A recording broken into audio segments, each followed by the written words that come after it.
느헤미야가 3장은 비교적 길게 되어 있습니다.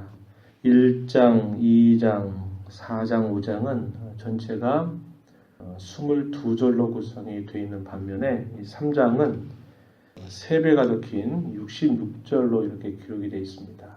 크게 3개의 연으로 구성되어 있는 형식은 그대로 띄고 있는데 그 행 전체가 다 알파벳 글자들로 이렇게 시작하게 되면서 훨씬 이 절이 3배 이상이나 이렇게 길어지게 되는 그런 내용을 담고 있는데요. 역시 우리가 읽는 이 3장의 내용 속에서도 어떠한 것이 표현되냐면 선지자 자신이 마치 하나님께로부터 징벌을 받은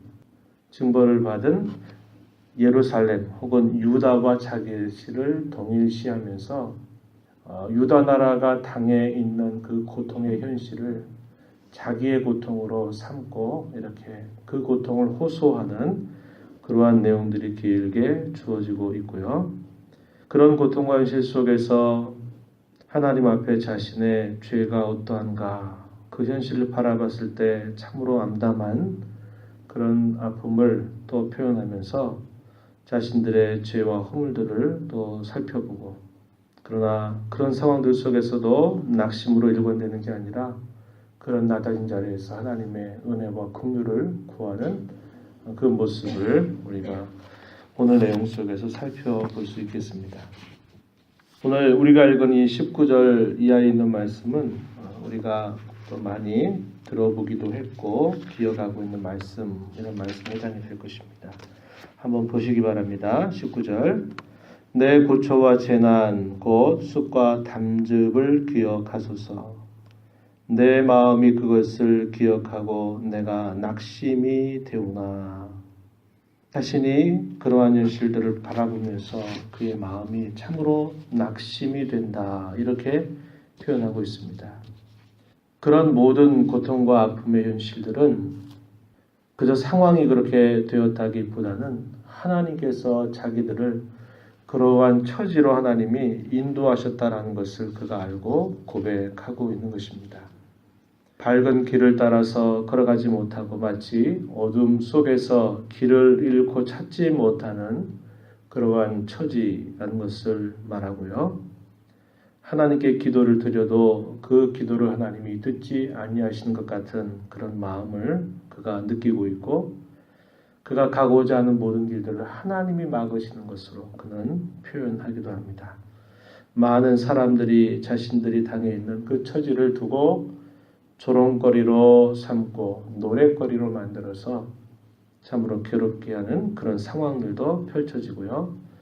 마음으로는 평강을 누릴 수 없는 그런 상황으로 하나님이 인도하셨다. 이렇게 고백하고 있습니다. 18절 말씀에 보면 나의 힘과 여호와께 대한 내 소망이 끊어졌다. 이렇게 표현하고 있습니다.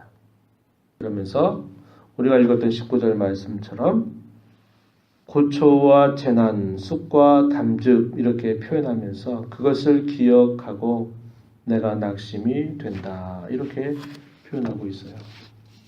당시 유다가 바라보고 의지할 수 있었던 그 모든 환경들은 하나님이 다 막아버리셨습니다. 그리고 가장 처참한 그런 상황까지 하나님이 그 백성들을 낮추어 주셨어요.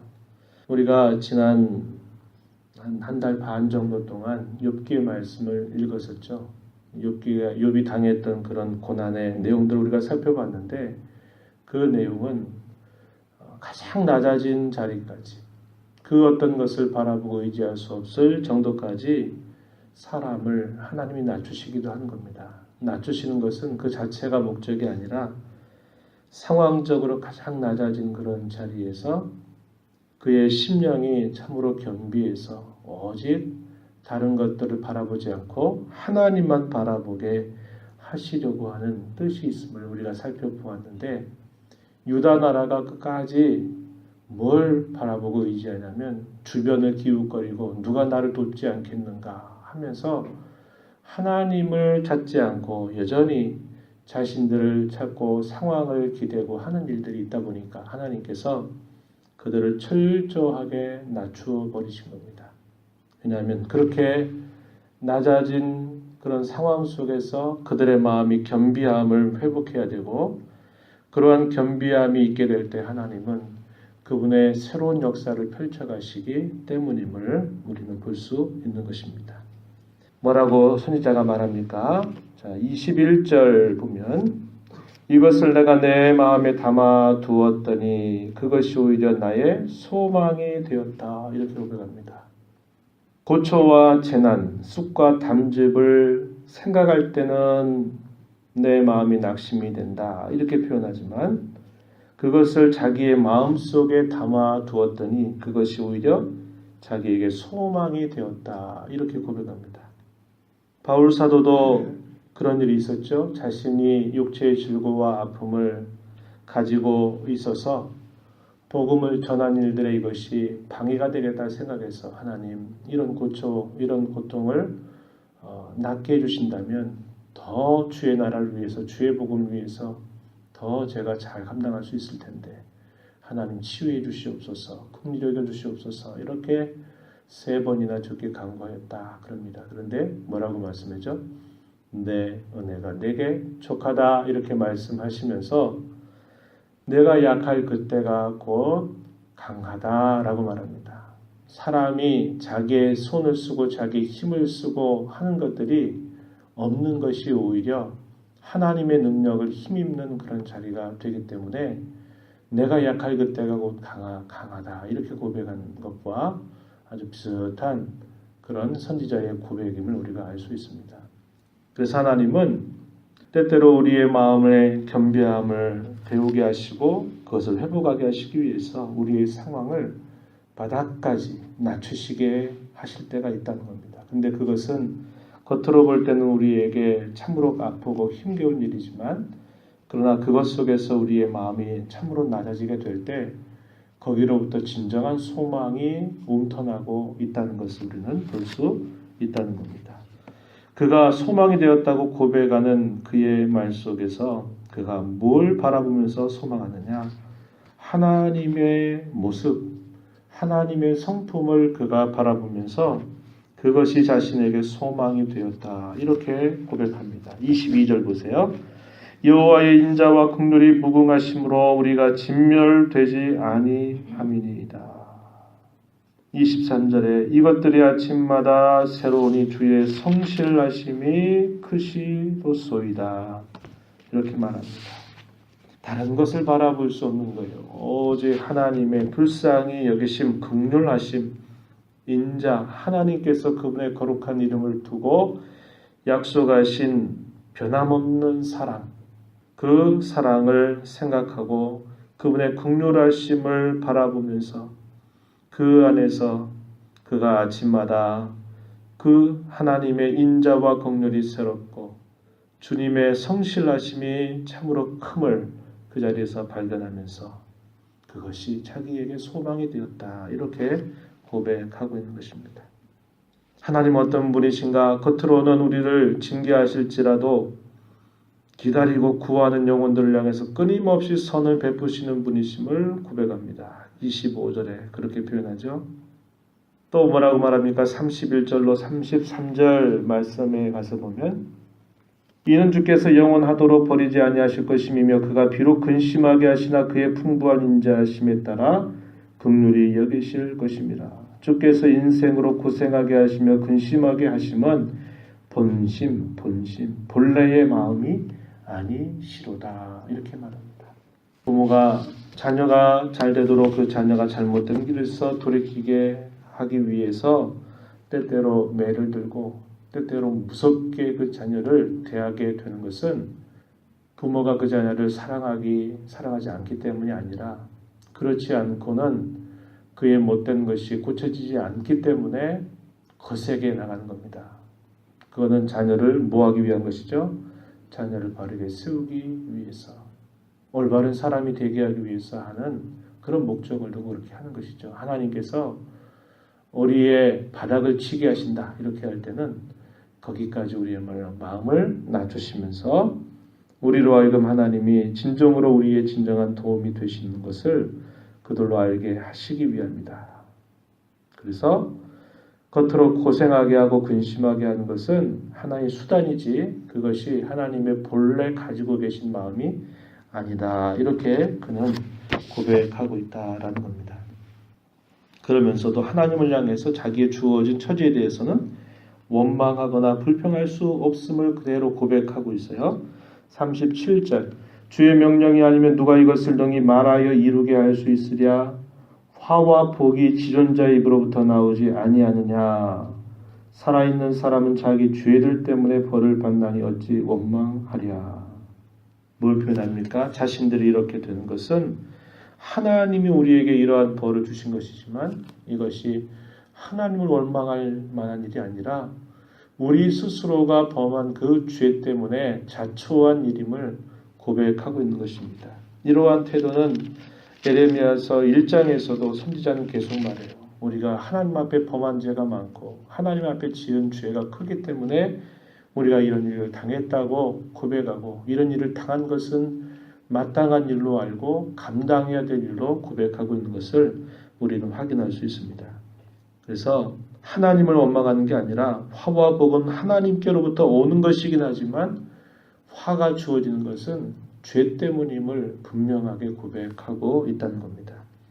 그런 상황 속에서 그는 하나님의 성품에 호소하면서 이제 백성들을 향해서 이렇게 함께 촉구하는 자세를 갖습니다. 40절 41절 말씀해 보면 우리가 스스로 우리의 행위들을 조사하고 여호와께로 돌아가자. 우리의 마음과 손을 아울러 하늘에 계신 하나님께 들자. 이렇게 말합니다. 어떻게 여호와께로 돌아가자고 말하죠? 우리의 행위를 자세하게 살펴봄으로써 우리가 지난날 하나님 앞에 어떻게 하나님을 대했는가, 수없이 많이 주셨던 그런 기회들을 어떻게 하나님 앞에서 잘못 써버렸는가 하는 것들을 깊이 면밀하게 조사해 봄으로써 하나님 앞에 우리가 돌아가야 된다 이렇게 말하고요. 마음을 하늘에 계신 하나님께 들자, 손을 하늘에 계신 하나님께 들자. 이 말은 무슨 말입니까? 손을 하나님께 든다는 게 무슨 말이에요? 기도한다는 그런 의미를 표현하죠. 우리의 마음으로 하나님 앞에 기도하자. 우리의 손을 들어서 하나님 앞에 기도하자. 그래서 마음 깊은 곳으로부터 하나님을 향하여 그분의 긍휼과 인자를 구하면서 우리의 모든 죄와 허물 대해 용서를 구하면서 하나님께로 돌아가자 이렇게 말하는 겁니다. 그것만이 모든 슬픔을 참된 소망으로 바꿀 수 있는 유일한 길임을 선지자가 말하고 있는 것입니다. 우리도 마찬가지일 것입니다. 우리도 마찬가지예요. 우리 사람은 상황이 얼마나 민감한지 몰라요. 상황이 어려움이 없고 잘 되면 그저 또 하나님 잊어버립니다. 상황이 잘 돼도 하나님을 경외할 만한 사람이 많지 않아요. 욥 같은 경우는 그런 인물이었죠. 그가 범사의 복을 누리고 형통함에도 불구하고 늘 하나님을 경외하는 태도를 늘 가졌는데 대부분의 사람들은 그걸 그렇게 하지 못합니다. 그래서 하나님이 우리의 상황을 때때로 힘겨운 곳으로 몰아넣어서 우리로 하여금 하나님만을 바라보고 우리의 낮아진 마음 속에 참 소망이 무엇인가를 가르치고 회복시키시려고 그렇게 인도해 가실 때가 있습니다. 그럴 때 주변의 다른 것들을 바라보고 다른 쪽에 손을 뻗치고 도와주기를 바라는 것들이 아무 소용이 없다는 것을 우리는 알게 돼요. 우리의 소망을 오직 하나님께만 두고 하나님만 바라고 그분이 우리를 때때로 힘겹게 하시는 것 자체가 본심이 아니라 그분은 우리가 진정으로 잘 되기를 바라시는 본심을 가지고 계신 분임을 우리가 기억하면서 하나님을 온전히 바라보고 찾는 그런 길을 우리가 찾을 때에만 그 모든 일들을 이겨나갈 수 있는 모습이 되는 것입니다. 우리의 소망의 근원은 우리 자신의 처지에 있지 아니함을 꼭 기억하십시다. 그리고 하나님의 변치 않는 성품에 있음을 꼭 우리가 알고 하나님의 마음을 헤아리면서 우리의 마음을 하나님께로 온전히 향하고 드리는 저와 여러분 모두가 되기를 진심으로 바랍니다. 하나님 아버지 감사합니다. 주일 새벽을 또 저희들에게 맡게 하셔서 오늘도 흩어져 살던 저희들 한 자리에 모여서 하나님 앞에 예배하는 복된 날을 주셔서 감사합니다. 하나님 아버지, 저희들의 상황을 때때로 어려움 가운데 몰아넣으시고 우리로 하여금 여러 어려움들을 겪게 하시는 것은 하나님의 본심이 아니라 저희들의 부족함과 허물을 깨닫고 우리 자신이나 우리의 상황을 의지하지 않고 오직 하나님만을 바라보고 의지하게 하시려고 하는 하나님의 마음이 있음을 저희가 살펴봅니다. 하나님 가장 겸비하고 가장 낮은 마음에서 언제나 하나님을 바라보고 의지하며 하나님 앞에 나아가는 저희 모든 성도들 다 되도록 인도하여 주시옵소서. 은혜의 보좌 앞에 나와 하나님의 긍휼과 자비를 구합니다. 불쌍히 여겨 주시옵시고 기도 가운데 저희들을 만나 주시기를 간절히 비옵고 예수님 이름으로 기도드리옵나이다. 아멘.